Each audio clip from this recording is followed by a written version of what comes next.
చాలా దూరంలో ఆకాశాన్ని తాకేంత ఎత్తైన చెట్లున్న ఒక వింత ప్రపంచం ఉండేది.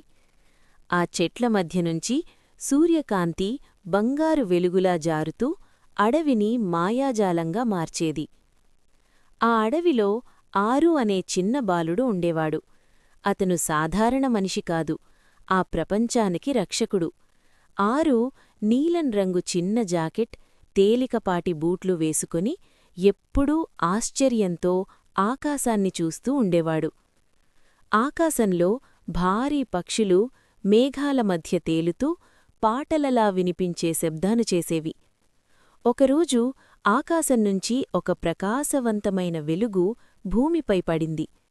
ఆ వెలుగు అడవిలోని జీవులను మెల్లగా మాయమవ్వనిచ్చింది. ఆరు భయపడకుండా ఆ వెలుగు వెనుక రహస్యాన్ని తెలుసుకోవాలని నిర్ణయించుకున్నాడు. చివరికి అతనికి అర్థమైంది, ఆ వెలుగు భయంకరం కాదు, అది ప్రకృతిని కాపాడే ఆత్మ.